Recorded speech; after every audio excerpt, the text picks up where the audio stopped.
સુરત શહેરના ઉધના વિસ્તારમાં પરિણીત યુવક અને સગીરાએ પ્રેમ પ્રકરણમાં ઝાડ પર ગળે ફાંસો ખાઈને આપઘાત કર્યો।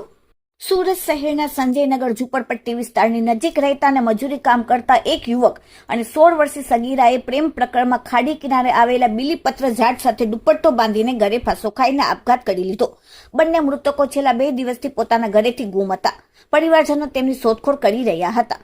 13 ઓગસ્ટે સવારે શ્રાવણ મહિનાની શરૂઆતમાં જ રામજીનગર સોસાયટી નજીક બંનેના મૃતદેહ બીલીપત્રના ઝાડ પર લટકતી હાલતમાં મળી આવતા લોકોના ટોળા ઉમટી પડ્યા। આ બનાવ બંનેના ઘરથી 500 મીટર દૂર જ બન્યો હતો।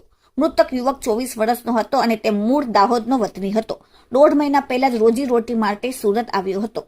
યુવકના અગાઉ 2 લગ્ન થઈ ચૂક્યા છે। બીજી તરફ મૃતક સગીરા 16 વર્ષની હોવાનું સામે આવ્યું છે। છેલ્લા 1 મહિનાથી બંને સાથે મજૂરી કામ માટે જતા હતા, જે દરમિયાન તેમની વચ્ચે પ્રેમ સંબંધ બંધાયો। બંને પરિવારો તેમના આ પ્રેમ સંબંધ અંગે કોઈ જ કલ્પના નહોતી કરી। Bureau report, daily India TV, Surat. Udhna police station વિસ્તારમાં આવેલ સમિત ઇંગ્લિશ મીડિયમ સ્કૂલની પાછળ રામજીનગરના પ્લોટ નંબર 19 અને 20ની સામે આવેલ એક બીલીપત્રના ઝાડ ઉપર સવારે 8 વાગ્યા પહેલા એક યુવક કે જેનું નામ ઝીણભાઈ સંગાડા અને એક યુવતી કે જેની ઉંમર 18 વર્ષથી ઓછી છે, તેઓ બંને દુપટ્ટા વડે લટકાયેલી હાલતમાં જોવા મળેલ। ત્યારબાદ પોલીસે આ અંગે અકસ્માત નોંધી તપાસ કરવાનું ચાલુ રાખેલ છે અને એફએસએલ અધિકારી પણ હાજર છે।